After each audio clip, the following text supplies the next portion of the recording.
You've got mail. Don't care, worth it. Just do it! So, with Update Firebirds, the F4 Ice has gotten 2 very big wins in terms of matchmaking, which led me to decide to finally try flying it out. First, it finally got its BR lowered to 13.0, and also, with the introduction of the new Premium J37, there are now even more 13.0 premium noobs to prey on and drag down the average BR of its matches. Yes, the airframe is still garbage for the BR, and yes, you're going to get up-tiered nearly every single match, but I mean, I did get over a 2-to-1 KD while stop grinding the thing, so I think I can definitively say that at least it's, usable. However, to get this result, I definitely had to heavily adjust my tactics for this BR, and that brings us to the topic of today's video.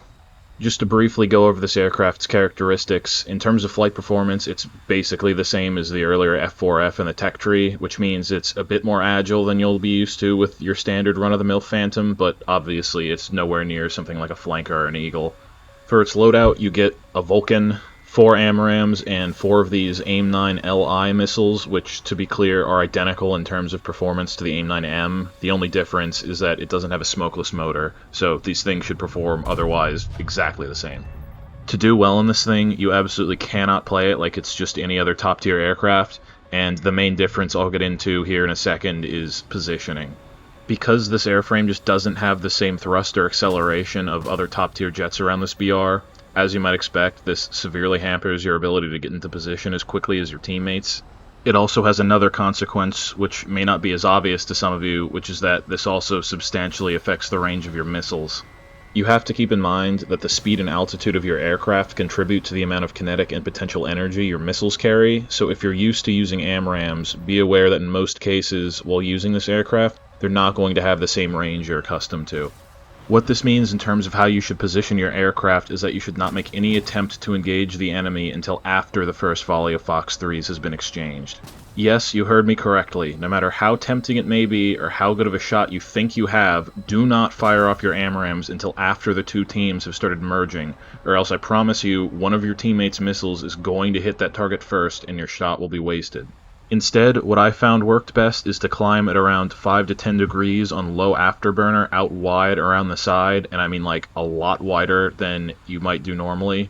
Then you want to build up your speed, defend against any launches against you, and then circle back in and start attacking enemies who have either gotten themselves into a low energy state or who just aren't expecting you. And that brings us to the only major advantage this thing actually has, which is the fact that while this airframe sucks, it doesn't suck quite as much as people expect it to. There's this interesting psychological phenomenon I've noticed in this game where if people perceive you to be in a particularly bad vehicle, they'll just sort of act as if you aren't there, even in cases where you're like very obviously a conspicuous threat. I feel like that phenomena definitely applies to this vehicle to quite a large extent, though maybe it could just be due to me being disciplined with my positioning, but like subjectively, it felt like I was one of the last ones alive on my team quite a lot of the time. Also, although this thing has absolutely terrible energy retention, it can whip its nose around extremely quickly if it's in a high energy state, and I'll demonstrate this with 2 quick examples. So here I'm going to find myself getting chased by a flanker, which is not a position you want to find yourself in an F4 Phantom. I'm going to duck behind this cover to get out of the way of this missile real quick here. He's going to end up merging with me, which is, again, not something you really want to have happen while you're flying this thing, and instead of trying to rate fight a flanker, I'm just going to point my nose straight up, drop flaps, dump all my energy, and get a lock on him, and not to take any chances, I'm going to send 2 AIM-9s into him, and he's not going to get out of the way of that thing. He's going to take a quick swim. But the point is, this thing is actually a lot more dangerous than a lot of people give it credit for, and if you know how to dump your speed correctly or just, get these shots off, you can actually do pretty well. Now, here's going to be another example of me finding myself in a very bad position in this thing, which is in a low energy state directly above an F-20 Tiger Shark, and luckily I think he gets a little discombobulated here. He doesn't see me, so he, flies away.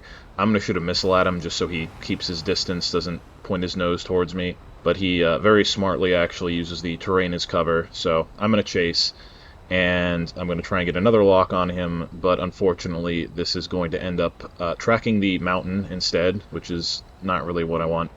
I think this guy is going to kill me, so I'm just going to try and force a last-second head-on, but I miss because I'm bad at the game.